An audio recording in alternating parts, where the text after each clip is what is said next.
of speaking. Kilala ko ang pagkasensitibo ni Ben. Tama yata yung mga research findings na nabasa ko sa Psychology Today.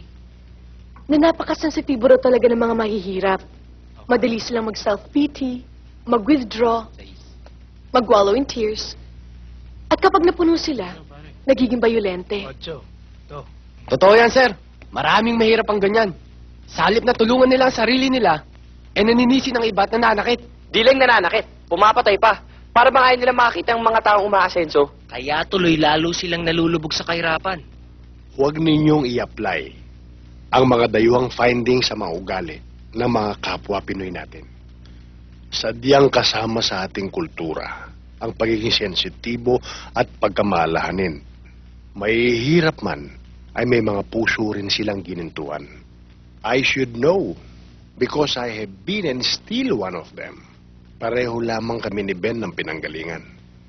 Kaya, huwag kayong magbibigay ng maling hatol, lalong-lalo na sa mga mahihirap. Ito si Bing, ang pinaka-expensive stone. Ito naman si Ben, ang hoodlum. Isang malaking bato na sagabal, pero walang silbi. Bago mapasa kamay natin ang expensive stone, kailangan munang mawala sa landas ang batong ito. And this time, we cannot afford to fail. Alam na ba ninyo gagawin? Aba, siyempre. Kailangan yung unang natin itago yung pinakamahal na bato. Gago! Kung ibato ko yung bato sa bunganga mo. Makinig kayo. Ang harang na to ang una nating aalisin sa ating operasyon. Ang suma total, si Ben yun. Ang gunggong na hudlom ng Bagyo. O narinig nyo? Yan ang tama. Pagkatapos ano? Kailangan durugin natin ng pinong-pino ang batong ito upang wala nang maging sagabal sa pagkidnap natin sa dalagitang milyonarya.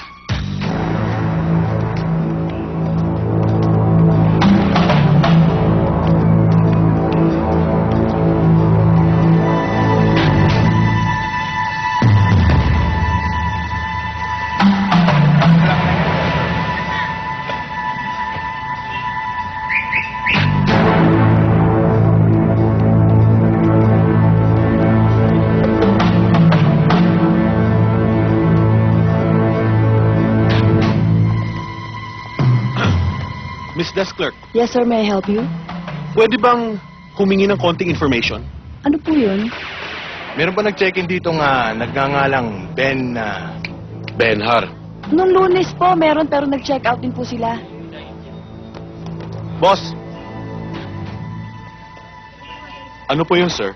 Balita namin na madalas daw tumambay dito si Ben Benhar. Yun. Alam mo ba kung saan namin siya mahanap? Si Benhar. Malapit ho siya kay Madam Lily. Yun nga. Yung trying hard na manghuhula ng Bagyo. Mismo. Alam mo ba kung saan namin siya matatagpuan?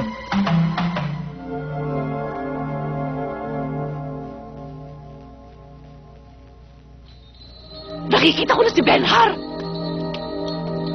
Naghahanda ng baril! Maraming bala! At, nako, meron pang mga granada! Ay! Isa sa inyo ay maaaring mamatay! At kapag minalas-malas, lahat kayo ay maaaring ubos! Imposible na mga ko yun. Lalong-lalo namang hindi ako. Baka si Uncle. Sinong Uncle? Wala ho, nagbibiro lang ako. Wala akong tinutukoy. Isa sa inyo ay mamamatay sa isang malagim na pangyayari. Una-unahan lang yan. Beho, nasaan mga kasama mo? Daddy, andito na si Corona Basar! Diyan! Tawagin mo mga gurang. Ay, mga kakotsa! Lumabas na kayo dyan sa Zelda at meron tayong magandang bisita! Dali-dalian mo at meron tayong importante pag-uusapan. Nasaan ba si Ben? Ito kasi, pinag-away si Bing at saka si Benhor. Dahil kasi sa kakadidisco nito, matanda naman, mahilig pa rin. Kasalanan ko bang ako'y maging sosyal? Hindi ka mukha mong lumaki sa dagat, baliw? Ay, naku! Tama na nga yan. Kailangan makita natin si Ben Har! Madam Lily! Bakit sigaw ng sigaw ang dakilang propeta ng Baguio? Siguro may maganda kayong balita, no? Anong maganda? Masama! Kailangan makita natin si Ben Har! Ay, ang bell ko! Akin lang to, Corona Bazaar. Sige. Pero pag-iingatan mo yan. Galing pa yan sa baler. Opo. Madam Lily, ano yung maganda balita? Masama nga eh. Yan Chavez na yan. Yan ay miyembro ng sindikato na #1 sindikato dito sa Baguio. Malakas ang kutob ko na siya ang may gustong magpapatay kay Ben Har. Naimas? Ganda. May isang order. Bersama?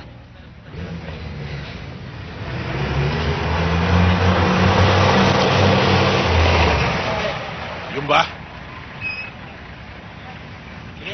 Alam niyo na ang gagawin niyo, ha? Kailangan siya ng buhay.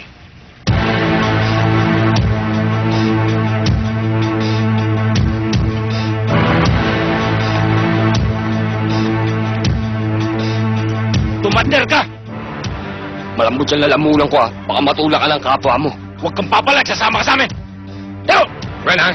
Anyamit din, nilalamit ang pahinga sa manok!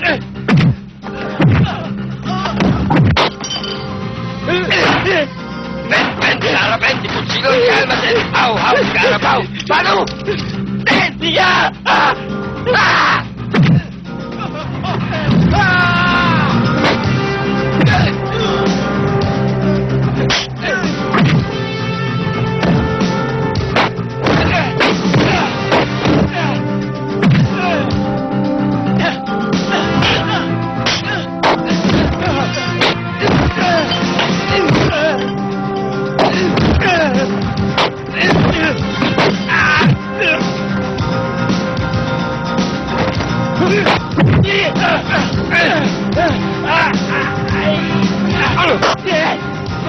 Matigas ang ulo, ha?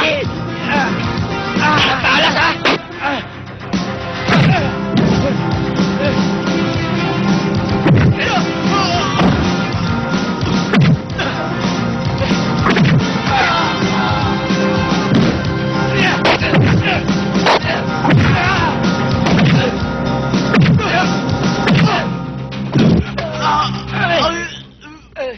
Punyeta! Mga anak kayo ng tipaklong! Ang lalakas yung magsitalon! Sakay! Dali! Ala! Takbo! Ayan ang mga boss! Ala! Busay! Dali! Uy!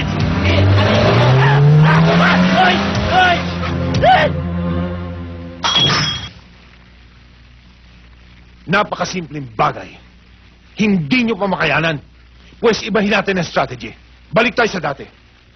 Unahin si Bing pagkatapos ang pamilya ni Ben. Dapat alam nyo na ang susunod na hakbang. You're right, Uncle. Gagawin natin silang pain para sa hoodlum na yun. Tama ka, Snowball. Pero hanggang boka ka lang. Wala ka sa gawa. Tignan mo. Tignan mo itsura ng mga bata mo. Daig pang nakapag-shampoo ng dinuguan. Uncle, relax. Sinisiguro ko sa inyo, sa susunod na lakad namin, babagsak na yung antipatikong Benhar na yan. Tama. At kapag pumalpak pa kayo sa hakbang na ito, ihanda ninyo ang mga sarili ninyo. Nakita ninyo yung tunnel doon sa minahan natin? Ihuhulog ko kayo lahat doon.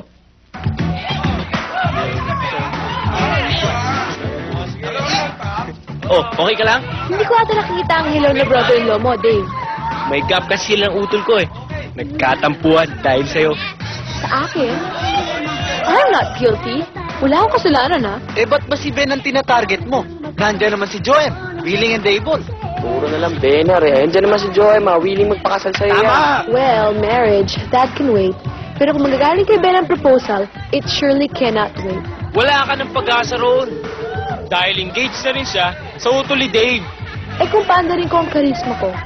Don't push your luck too hard. You can't win them all, baby. There?